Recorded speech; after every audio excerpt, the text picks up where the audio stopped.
Okay. In my defense,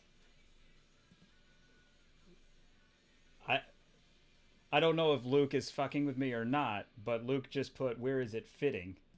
Filming. I are filling?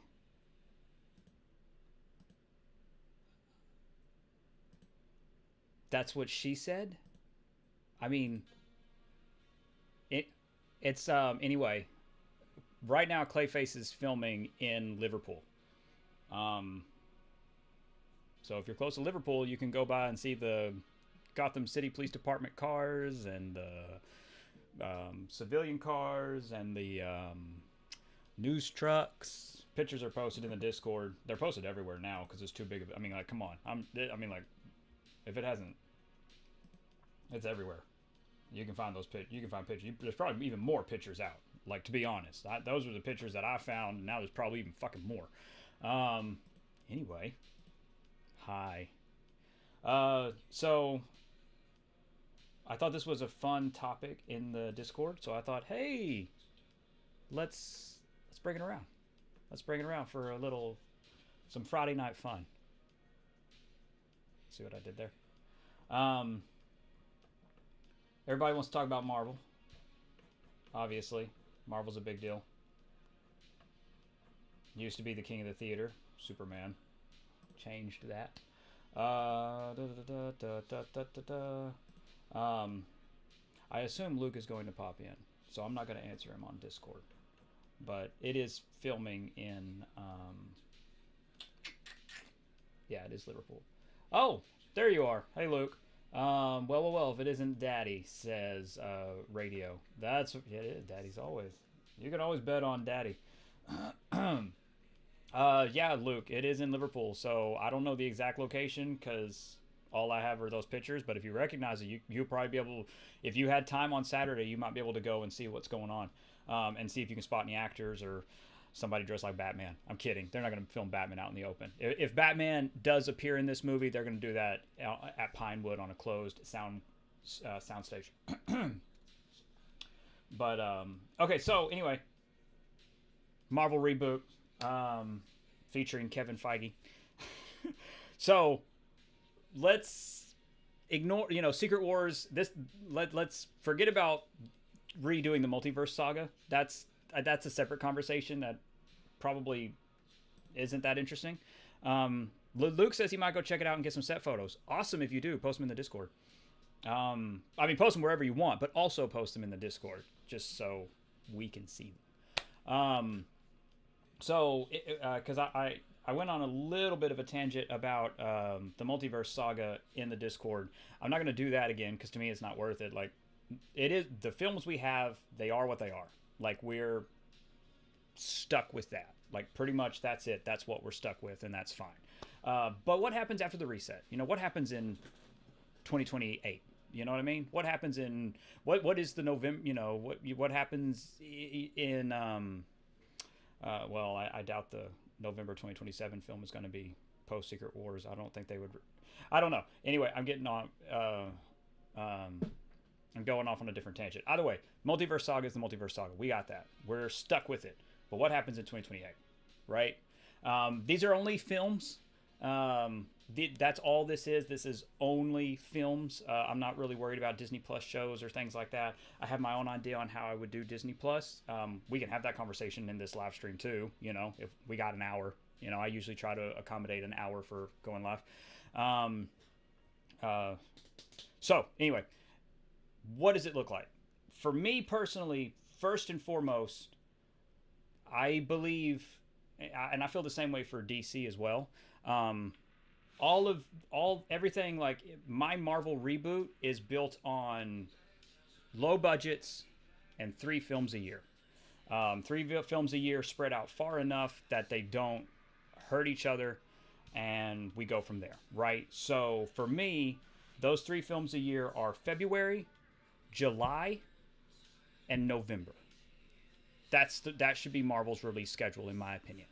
And I think if you provide quality and if you provide a good budget, you will maintain your audience. That's firmly what I believe, and that's how this structure is built. And I want to get that out of the way quickly. Like, this is built on a 3 film a year release schedule. Because again, otherwise you're taking forever. I mean, it will take forever to get to some of these stories. It'll take forever to do anything really. So that being said, what we have here is just loose ideas, really loose ideas on what I would do after the Marvel reboot. Radio Doc might do a watch party. A watch party for what? That's vague. What watch party? Anyway, so it's a reboot, it's a reset, whatever you want to call it.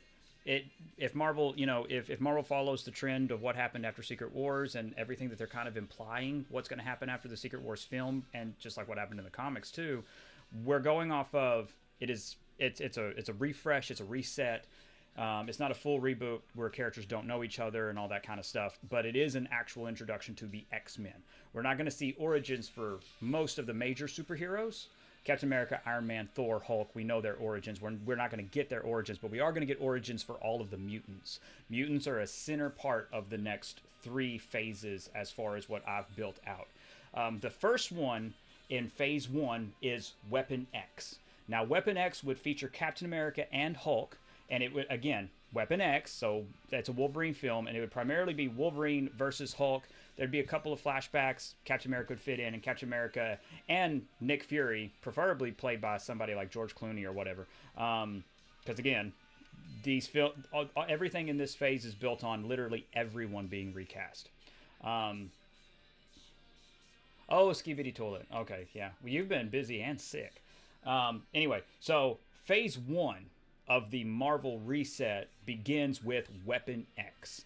It is a grounded Wolverine film featuring Hulk, Captain America, and Nick Fury, and it does have an appearance by Magneto. It is very important to lay the groundwork for Magneto.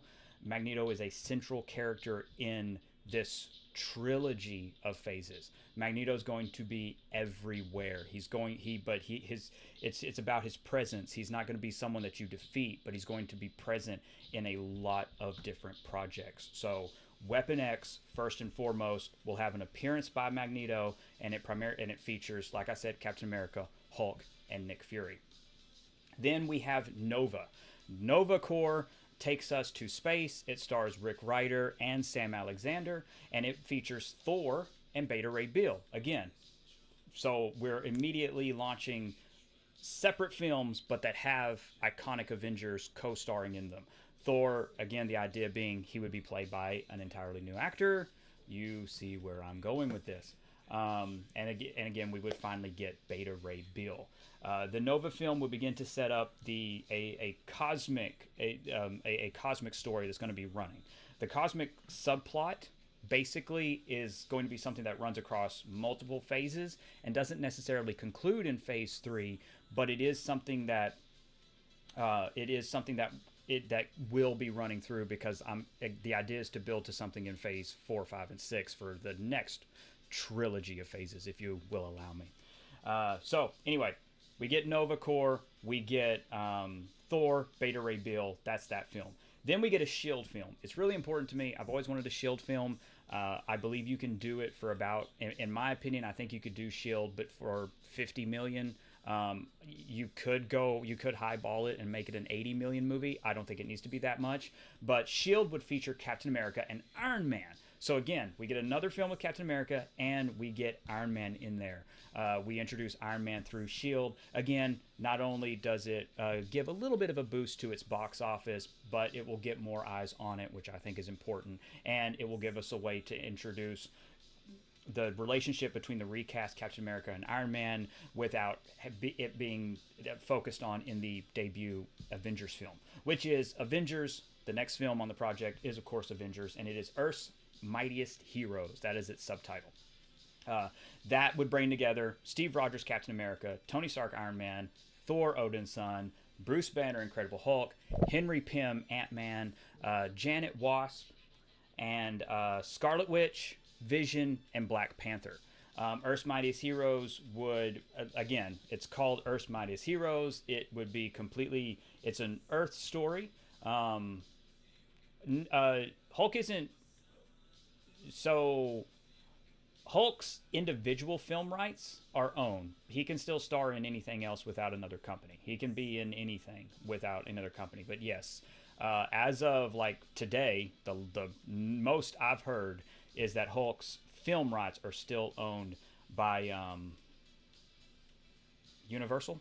Universal, still owned by Universal. But he can still appear anywhere else. So anyway, Earth's Mightiest Heroes is called Earth's Mightiest Heroes for a reason. That is firmly set on Earth, and it establishes the Avengers' relationship on Earth to characters. I will also say, I almost forgot about this, but it's in my notes.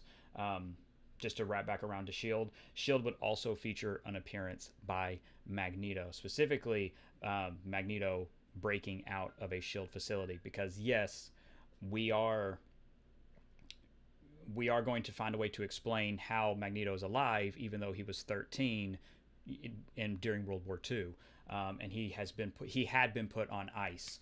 He is set free during the events of the Shield movie. That's kind of the cornerstone of Shield, and Iron Man already knows. I'm sorry, not Iron Man. Captain America met a young Eric Lyncher a very long time ago. So again, just establishing that real quick. So then we get Avengers: Earth's Mightiest Heroes. Avengers versus Masters of Evil. It's a grounded Earth story. It's one that I've always wanted. It's Avengers going up against a group of villains. I think that's really classic. It's something I've always wanted to see. It's something we've never had, and we're finally going to do it. I'm going to please myself. And you're going to have to watch me please myself. And we are getting, and the subtitle is Earth's Mightiest Heroes. It is firmly set on Earth. No cosmic stuff for the Avengers yet. But the title does play a role later on, which, again, if you've been in the Discord, you've seen it. Phase 1 ends, as it should, and that is with the Uncanny X-Men. So, I almost forgot about this. It's in my notes. I got to go back. Sorry. Everything's kind of scattered. I wasn't planning to go live tonight, so nothing's organized. The Nova film, not only does it feature Thor and Beta Ray Bill, it also does feature Vulcan, the Summers brother. So again, we have Weapon X with mutants, we have Nova with mutants, we have S.H.I.E.L.D. with mutants, we have Avengers with Scarlet Witch, and Quicksilver also, but Quicksilver's not an Avengers in this film. Like, I'm not going to get into the story details. But anyway, but Quicksilver would have a role in the Avengers film, but he's not on the Avengers. Anyway, so the point is that mutants are in every film in Phase 1. Different mutants are in every film in Phase 1. And then we have Uncanny X-Men. God loves, man kills. Professor Xavier's School for Gifted Students. It is the classic first class. Scott Summers, it's very important, and this is a distinction in my opinion that I would make for my universe, and it's one that I would do for everything going forward. But in my Uncanny X-Men film, there is no X-Men, and there is no X-Men yet, and the X-Men are not founded by Xavier. The X-Men are founded by a rebellious Scott Summers who, following a horrific display at the school, which leaves 3 mutants hung on crosses, Scott Summers decides to take action into his own hands and form the X-Men with a fellow group of students. It is relatively first class, except that I am being inspired by X-Men Evolution. Professor Xavier is not the only teacher in this school. Beast and Storm are also teachers in the Xavier School, and which again, Beast and Storm would support the X-Men and would be a part of the team so that you get the first class. But the younger X-Men in this film would be Cyclops, Kitty Pryde, Rogue, Jean Grey, Nightcrawler, and Iceman. So just to establish that, and then you would have the 3 teachers. And again, the villains would be Reverend William Stryker. Magneto would also appear in this film, but he is not the villain. And we would also start teasing up Mr. Sinister. There would be a lot of setup for Mr. Sinister in this film as well. But again, neither would be the villains. The villains would be William Stryker and his church. And then, of course, we would tee up Sinister and, again, further establish Magneto. Then we have Phase 2. Oh, hold on. Let me get to the comments real quick. Luke says cosmic stuff needs to sleep for a little bit. It's relative. It depends on what you mean. We still need the corner of the Marvel universe, the Marvel cosmic side explored. It just needs to be explored in a different, more interesting way. Wolverine asks Vulcan, is he going to be a hero or a villain? He's going to be an anti-hero. Luke says, "I love Vulcan." Luke says, "Is this your own universe, or has it been confirmed by leaks?" Oh no, this is me. This is just me. I'm just if I got the chance to reboot Marvel after Secret Wars, this is what I would do. I said that at the top. This is not leaks. This is what I would do. That's it. This is what I would do. This is how I would reestablish Marvel, following the events of Secret Wars. So then we get into Phase 2. Phase 2 would begin with Fantastic Four, the Negative Zone. Probably not the final subtitle, but I just needed to get the point across on what it was going to be, and that is the Negative Zone. We would finally introduce Annihilus, and again, we would start establishing and building out the Fantastic Four's little corner. Like I said, we're getting closer to Annihilus and the Annihilation Wave, and then of course we're also Fantastic Four will reintroduce Dr. Victor Von Doom. So again, not as a villain directly. He's Doom and Magneto are both kind of low-key characters. They're not the villains that you're killing. So we're not killing these villains. We're playing the long game. These are actual characters. They're not just villains. So Victor Von Doom would have an appearance in this film, but the thrust of this film is the Negative Zone. And again, Reed and Sue would be married. Franklin and Valeria have already been born. They can be kids, whatever you want to place them in terms of their age. That's kind of immaterial to the larger story, but we would have that. Then we would have Guardians of the Galaxy Annihilation. This would feature Nova, and this would again expand on the Annihilation War, and would also introduce the Inhumans. So again, you have the main group of Guardians of the Galaxy, your supporting cast, so you have the Guardians, and your supporting cast is key Inhumans and Rick Ryder and Sam Alexander. And then of course you're continuing the threat of Annihilus in this film. And like I said, the Annihilation Wave, which leads into conflict with the Kree. Because again, the cosmic side, we're telling little bits of story because we need to keep up with it. I would also have Vulcan would return in this film, because it's really important to me that all this stuff doesn't just come crashing down at once in a couple of films. And I have larger plans for phases 4, 5, and 6. So then you get a proper Thor film. Luke says, "I personally would not introduce Vulcan this early. I'd wait for a little bit and then do the Deadly Genesis story." I have to agree to disagree. I want to do Deadly Genesis, but Vulcan doesn't have to make his first appearance there, and I think that would be too late. I want Vulcan and I want mutants as part. It's very important to me that the cosmic side of the mutants are introduced as early as possible, because we need to be building that out as secondary characters. And again, this is everything's about, everything's connected. Mutants and all these 3 phases are all connected. Drim, it has been a hot minute. Hey, Drim.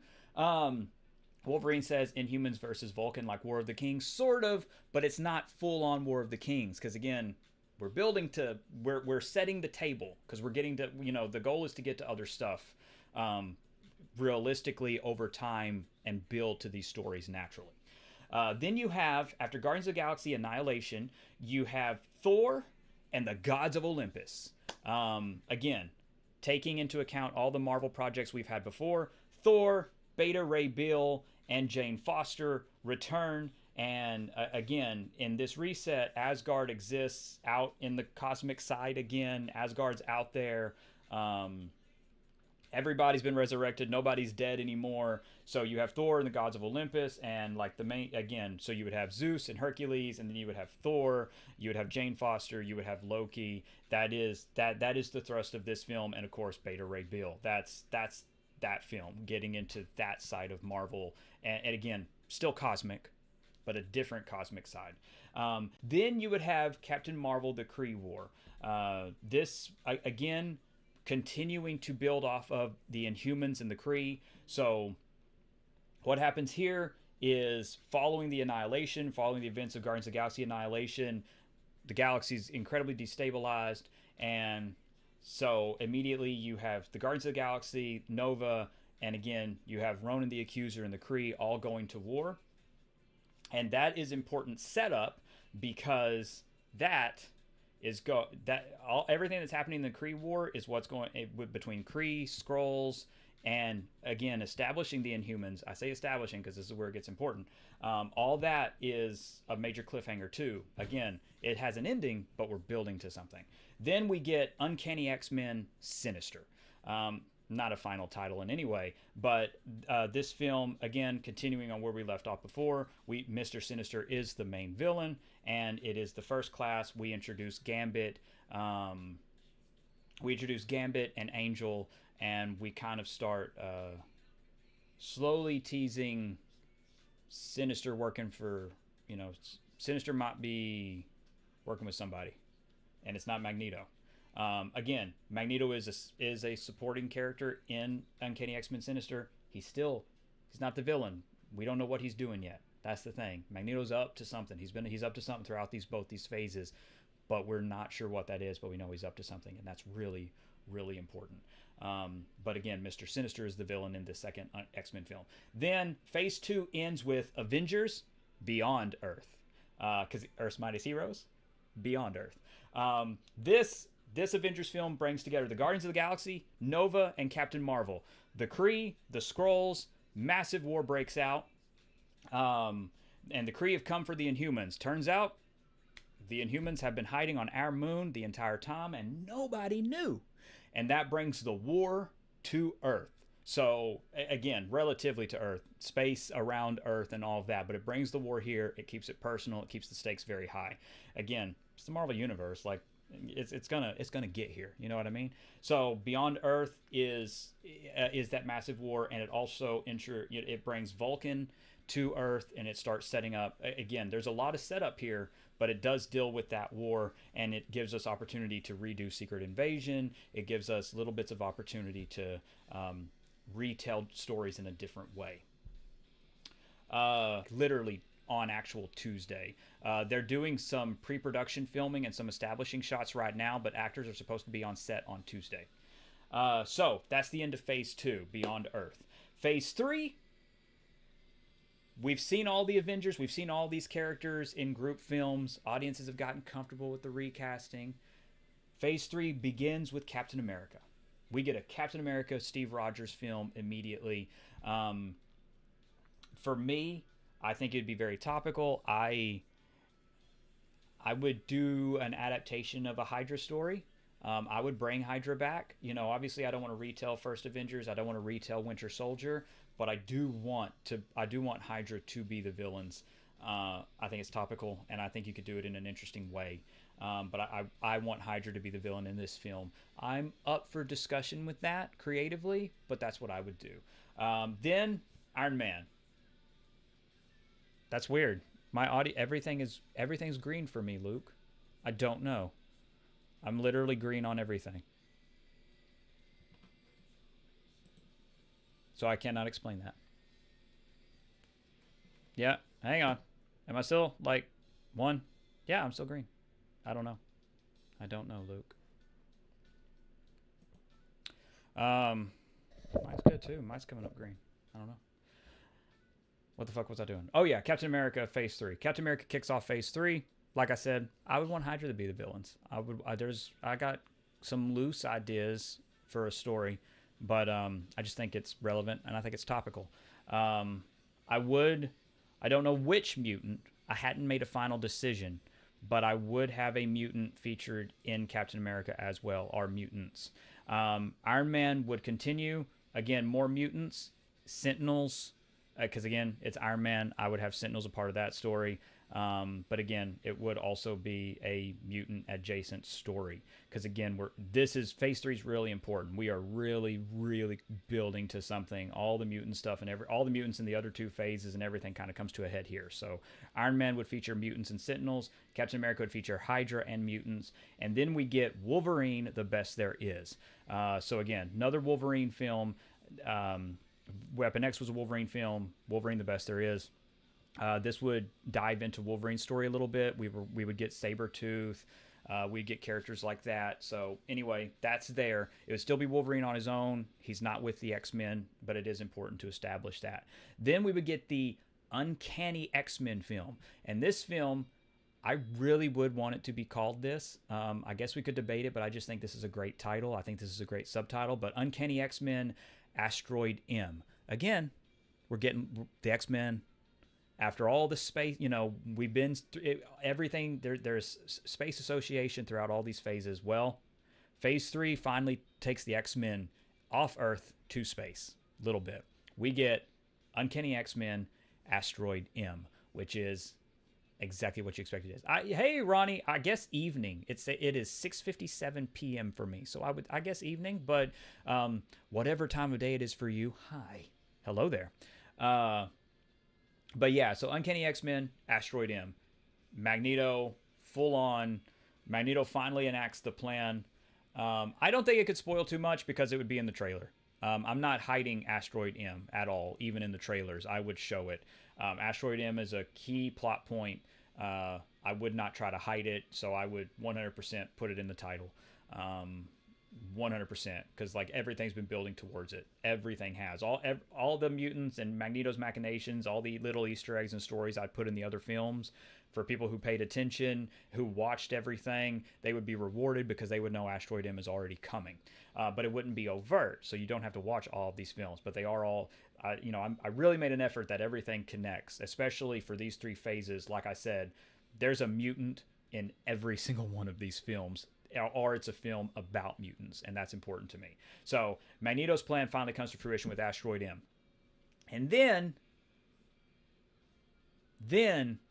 to end this trilogy of phases, you get Avengers Ultimatum. Yes, if you've been with this channel for years, you know that there is a long-running joke about Ultimatum. But I think we could adapt it. And I have my ideas on what I would do with Ultimatum. But Ultimatum would literally begin the opening shot, that iconic, the cold opening would literally begin with Magneto whooping Thor's ass and lifting Mjolnir. And bam, cut to the title card, Ultimatum, bam, we get started. The Avengers and the X-Men unite. No Avengers versus X-Men, because we're not rushing into that. The Avengers and the X-Men unite. Wolverine will meet the X-Men for the first time in this film, and we hit the ground running. Magneto is the ultimate villain here. And to stop him, the Avengers and the X-Men have to make a deal and work with someone that they aren't too sure about, and that is Victor Von Doom. So Victor Von Doom helps the Avengers and the X-Men stop Magneto. Stop. He doesn't die. We're not using these films to constantly kill off people and have to live without these iconic characters for years until we want to reset again. Magneto is apprehended at the end of this film. Again, Ultimatum, if you know it, you know it. I'm not going to dive into it. There are obviously things I would change, but ultimately, this is Magneto's villain. And he enacts his final plan, and he does ultimately fail, but there are consequences. And one of those consequences is the X-Men are on the run because the government has completely turned against them. And of course, like I said, Magneto is apprehended at the end of it. But yeah, that's my first 3 phases. That's what I would do. There's still a lot of galactic stuff, and there's still Fantastic Four stuff that is left unresolved. That is on purpose. Like I said, this is all meant to build out. It's really important for me that not everything is wrapped up at the end of phase 3. I want to leave doors open, especially since the X-Men have to start getting a little cosmic. And so that's really what Asteroid M is, but it's not overt. But anyway, like I said, Avengers Phase 3, it ends with Avengers Ultimatum, brings together the X-Men and the Avengers, and it puts it basically puts a target on mutants more so than there was even before. And that's important as we go into Phase 4. Now, That being said, what does this mean for television? What does this mean? Well, television. What does this mean for Disney Plus and streaming? Well, for me, that streaming is streaming is where Daredevil lives, and it's also, in my opinion, where the horror, the supernatural side needs to live. Anything kind of grounded, anything kind of street level. I feel like with the movies, you just don't have enough time to really get into these characters and to get into like this more mature, darker storytelling. That's how I feel about it.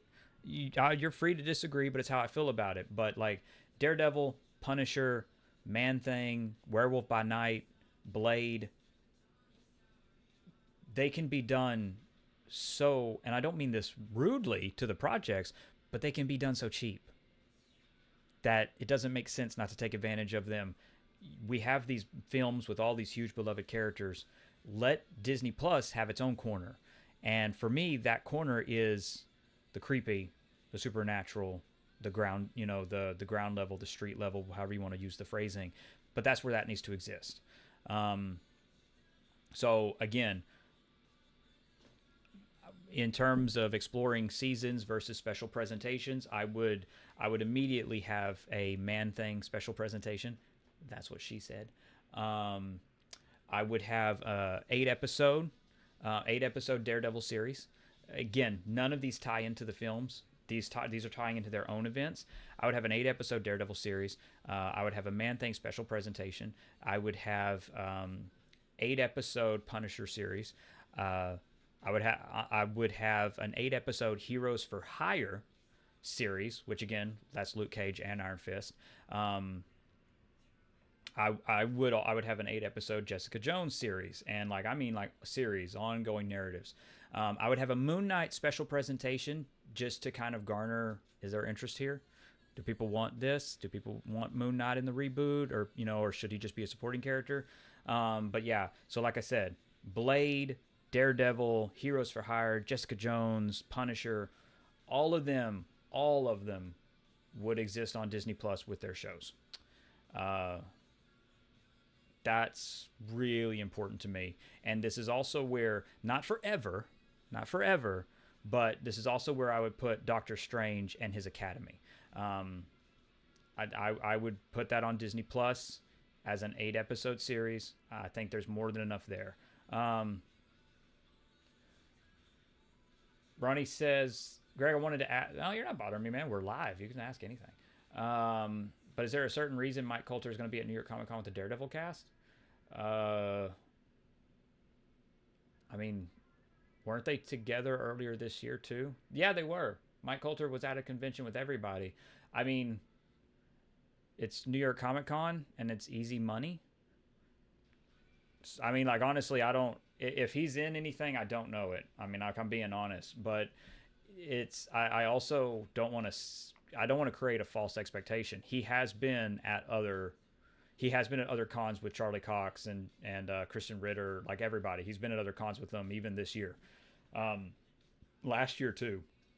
So it's not like groundbreaking. It's New York Comic Con, New York. That's already a big deal because of Marvel. But I got nothing. I really don't, man. I don't got anything there. It maybe it means something. Maybe it means nothing. I honestly... Yeah, he was. Yeah, Mike Coulter was already at another con with some of them. Again, just because of filming and stuff, they're not all always at the same con, but they are... This isn't his first time being with, like, them. Yeah, that's it. That's very open-ended. It could mean anything. Could mean nothing. You'll have to wait and see. But I wouldn't get my hopes up. I know leakers and clickbaiters are gonna ride this, but it might not mean anything. So I wouldn't start paying people's Patreons to get scoops. I would wait and see for New York Comic Con to see if there's an announcement or a trailer. Because again, maybe there's a trailer. Maybe it's a surprise. Maybe it means something. Because I wouldn't be surprised if we got a Daredevil trailer around that time. Because the show's premiering in March, so we could get a teaser. But Yeah, I don't know. I'd wait and see. That's all you can do is wait and see. But anyway, though, yeah, I saw it's fun. I'm very excited about what Marvel does after Secret Wars. We know the X Men are going to be center, front and center. Kevin Feige has said it multiple times. The mutants are center stage for at least the next phase, and I assume longer because it's going to be big. I mean, it just is. I mean, let's not pretend like mutants aren't going to be a big deal. They're going to be a big fucking deal. It's the mutants, and they're in the MCU finally, and it's going to be post reboot. And if the cast is good, if the story's good, we're going to get something really special. So, I don't know, man. I mean, I think we just need to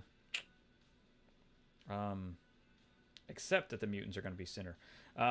Drim said that I missed this. I've been reading so many comics. I know. Well, the last time you posted in the Discord, like you're really going through your comics. I respect it, man. I love that you're going like you. I respect your commitment to going through all these eras of comics because like there's a lot of shit. There's a lot of shit. I'm sorry. There's a lot of shit. Ronnie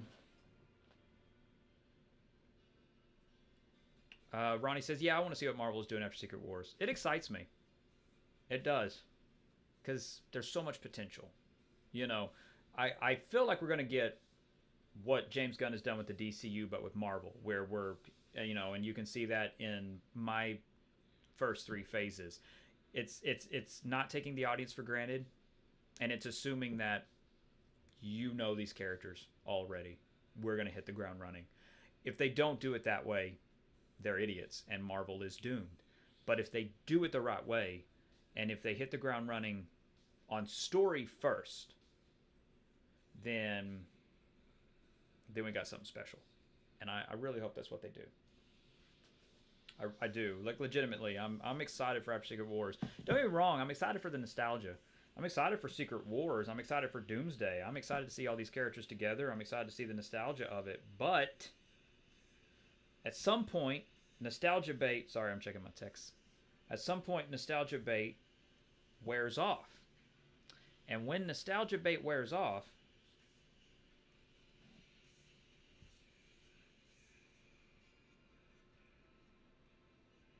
what story are you telling? Because that's all that's going to matter to the audience. When nostalgia wears off, what story are you telling? Because the audience interest has declined for Marvel. That's just realistic. So all of my films are based on a budget that doesn't go above 125 million. You can do, and again, some of them can be done even cheaper. Captain America can be done cheaper. Shield can be done cheaper. We're looking at films that can, Wolverine, Weapon X, and The Best There Is can be done cheaper. They can, those films can be done for, like I said, 40 to 70 million. We're not talking about intensive CGI for some of these films. And even Hulk isn't super expensive anymore. And especially if you use him correctly. So I truly believe you can make this work, and you can budget appropriately and get these budgets down. That way, a $200 million box office domestically, $300 million domestic box office is a success. Otherwise, Marvel will die. That's just reality. That's if they keep these budgets up, they will die. So mine is built, one, exploring different avenues, exploring different films. For me, the Wolverine films would be rated R. That's, just flat out. The Wolverine films would be rated R. Shield would be PG-13, but Wolverine would be R-rated. Let's see. Ronnie says, yeah, I'm probably going to see Doomsday Day 1, but I will admit I'm not the most optimistic for it, more so for the future after this saga. Yeah, again, I could see myself seeing Doomsday opening weekend. Like, I could easily see myself doing that, but it is completely nostalgia driven. Like, it's seeing the X-Men with the Avengers that's cool. Not necessarily, but again, and there's nothing wrong with that. I mean, there's nothing wrong with doing something or watching something or experiencing something just because of nostalgia, but I mean, that's it. Doomsday and Secret Wars are two films that the stories don't matter. What matters is the nostalgia bait. The question is, will nostalgia make $1 billion? I think so. I know some people say no, and that's fine. If it doesn't, so be it. But I think nostalgia can make $1 billion. So I think Marvel's going to have success, but I think they're going to learn the wrong lessons because of it. And when they learn those wrong lessons, I think it could hurt the reboot, reset. I don't give a fuck what you call it, but I do think it will hurt it. Because studios, executives, armchair executives always learn the wrong fucking lessons. They don't learn the right lessons.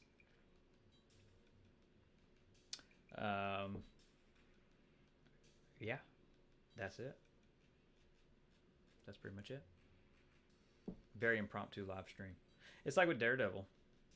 Like, I hope they didn't learn the wrong lessons with with why season 1 didn't do that well in terms of viewership. Didn't do that well because it was a choppy mess. Because they were still working with too much of the original plot of Born Again. And what Born Again was before the overhaul was shit. Just, as Ian Malcolm in Jurassic Park said, that is one big pile of shit. And it really was. It was, and it's a very mixed bag, and Daredevil's a mixed bag because of it. Now that it's coherent, should be consistent, I'm very optimistic, and no reason not to be. But we gotta wait and see, and we gotta wait and see what lessons Marvel takes from all this, because Marvel could still take the wrong lesson, and if they do, then Marvel Studios is fucked. But at least we got DC now, and we couldn't say that before. Ronnie says, I'm hopeful for Born Again Season 2. I am too. I mean, like I said, I do not want to be like... I'm really excited for it. I love Kristen Ritter. I'm so happy she's back. I think her and Charlie Cox have great chemistry. I hope that they have a relationship this season, because I really do think they have great chemistry. But, yeah, I mean... I just hope they didn't learn the wrong lessons from why season... I mean, because again, let's not pretend. Season 1 had terrible viewership. It had really bad viewership. It had some of the worst viewership for a Marvel or Star Wars show. That sucks. Because it was the most anticipated. I mean, it was the return of Daredevil, Charlie Cox, Vincent D'Onofrio, all the cast. Like, it's a huge deal. And they fucked it by trying to balance the Disney Daredevil with the Netflix Daredevil and mixing that up, and it didn't pay off. I wish they had given it more money so that they could do more reshoots for Born Again, but alas, that's not what we got. Ronnie says Vision Quest. Vision Quest is also, next year we're getting Born Again Season 2 and Vision Quest. I think those are the only shows we're getting. Live action. I think those are the only live action shows we're getting. And then we're getting a Punisher special presentation. That's not a show. Vision Quest is 8 episodes. Born Again Season 2 is 8 episodes. The Punisher special presentation is like a movie. It's like a movie. It's supposed to be like an hour and 20 minutes or so. Or something like that. I guess Final Cut depends, but again, so it's not a show. It's like a made-for-TV movie. But you can do that with Punisher because of the budget. Like, you don't need crazy shit. And that's what I'm saying about some of these properties. You don't need crazy budgets. Vision Quest, I'm really excited for. Vision Quest is really cheap because 90% of the show are all the actors in human form, which is cool. I'm cool with that. That doesn't bother me. I can't wait to see James Spader face off against Paul Bettany. I'm really excited to see that. I love James Spader. He's one of my favorite actors. I can't wait to see him back. I can't wait to see Ultron back. But yeah, Vision Quest is super cheap because it's just going to be these actors. I'm cool with that. That doesn't bother me. I'm excited for the experimentation. I hope it's good. I want to see them experiment, but I want it to be good. Because I will watch both of those. Yeah, that's it. We did our Marvel. I didn't have anything else overt to talk about.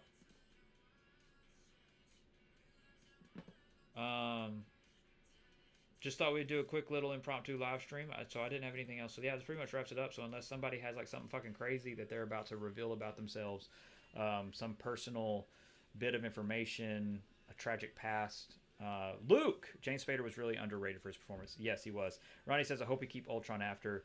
I believe we will, because again, we're getting really close to the reset anyway. Ultron, all these characters are going to be alive again, and Ultron is already alive again. And I, I'm under the impression, unless I misunderstood the leaks, it sounds like James Spader has signed on to return. So I assume, though, that might just be his voice and maybe some motion capture, because obviously James Spader is older. Hold on. He's 65. So I mean, he's not action star, but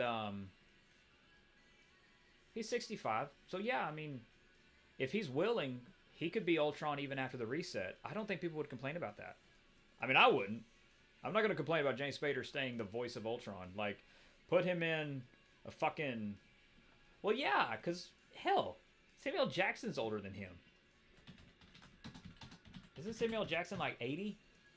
76. Point is still the same. There's no reason James Spader can't stick around. So I hope he does.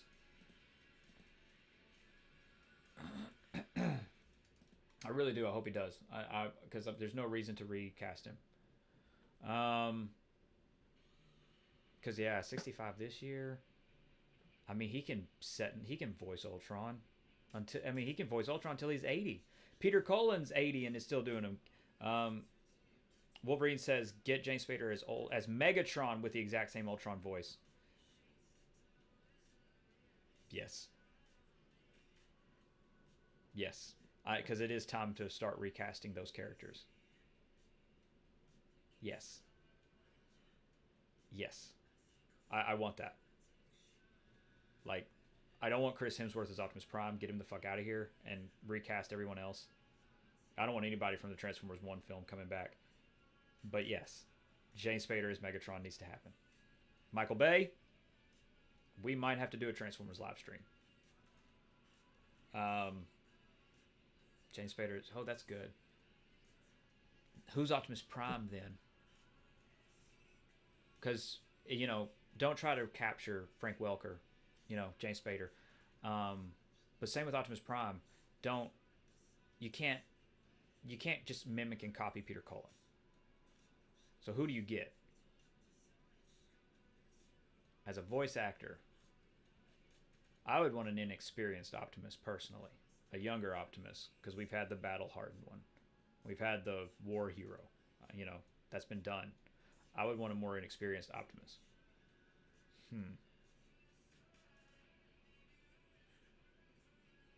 James Spader Megatron versus who as Optimus Prime? I got to think about that. I would still do David Kaye from Transformers Animated. I like David Kaye's voice, and it's, again, David Kaye has a great fucking voice, and I think he deserves a chance to be Optimus Prime on the big screen. He's an amazing actor, and I think his voice is unique and different enough from Peter Cullen. I would get David Kaye. That's what I would do personally. That's what I would do. David Kaye's Optimus Prime versus James Spader's Megatron. Ooh, that's what I would do. Tom Kenny as Starscream. Keegan can come back as Bumblebee. I would bring Keegan. Keegan? What's his name? Keegan Michael Key? Is that the guy's name? Fuck me. Key? Yeah. The guy who's Bumblebee in Transformers 1, motherfucker. I would get him back as Bumblebee. Tom Kenny as Starscream. Corey Burton back as Shockwave. Again, Corey Burton. As long as he's willing to be Shockwave, get him back. Of course, Lord Megatron. He's not British, but he puts on that little voice, and he's perfect for it. I love that so much. And then Starscream, you can't... It's tough. Nobody can do Chris Latta, but what Tom Kenny does in terms of being able to get up there, Much easier than attacking the real base. Oh, no. He goes, Much easier than attacking the real threat. The Autobot moon base. Tom Kenny does it really good. Well, Luke says get Hot Rod instead of Bumblebee. No. Sorry. I love Hot Rod, but Hot Rod deserves a Hot Rod deserves more than that. And let's be realistic. Bumblebee is going to be in that film. Wolverine says Starscream's voice cannot be replaced with no other interpretation. No, that's one thing. Like, no matter who is Starscream, you have to get up here for it. You have to. You don't have to sound like Chris Latta, but you have to operate up here in your nose. You have to. You have to be able to do this. And Tom Kenny can do it very well, but you have to operate really. You gotta sound like just a total douchebag, and you gotta operate up here, because this is that douchebag. This is where the douche operates. Or no, maybe not the douche, the incel. This is where the incel really operates, right up here. And this is where whoever gets Starscream, you have to have it, because you're such a dick, Megatron. You gotta be up there. You fucking gotta be. Whoever is Starscream has to be up there, and I think Tom Kenny gets up there the best. That's what he said? Anyway, you gotta be up there. David Kaye as Optimus. The snaky characters, which is very fitting since Chris Latta was also Cobra Commander in G.I. Joe. So Cobra Commander, G.I. Joe. If you don't know that reference, fuck you. Because you should, because it's the same universe. Well, Energon universe. Anyway. But yeah, no. I 100%. James Spader's Megatron's fucking amazing. Great casting. And then, like I said, Keegan-Michael Key as Bumblebee. David Kaye as Optimus Prime. Tom Kenny as Starscream. Corey Burton back as Shockwave as long as he's willing to do it. Soundwave. Anybody that can be Soundwave. I mean, like, honestly, you use the vocal decoder. You know, all you need is Soundwave superior, Constructicons inferior, and then you run that through a vocoder, and you're good, and you got Soundwave. I'll get you next time, Gadget. My throat is sore from talking all day, so I can't get down to my Soundwave voice. I can't right now. Man, James Spader is Megatron. I'm gonna be so disappointed because it's very unlikely that'll happen. Very unlikely it would happen. But man, that'd be perfect. That would be perfect. That would. And then Optimus Prime, Bumblebee. Who else a part of the Autobot crew? It sucks because, like, for me, the Autobot crew really is like, it's Optimus Prime, it's Ratchet, it's Bumblebee, it's Ironhide, RC or Elita 1. Adapt the Energon universe. That's what you fucking do. You fucking adapt the Energon universe into film. It's that simple. It really is, actually. You know, fuck, it's that simple. Adapt the Energon universe. Make, take a few luxuries here and there to, get it into a 2-hour film. But fuck me. That's all I want to see is just the Energon. I mean, I want to see a version of the Energon universe on screens. Live action. That's it. That's what I want. With James Spader's Megatron. And David Kaye as Optimus Prime. And I would be very happy. Yes, I would.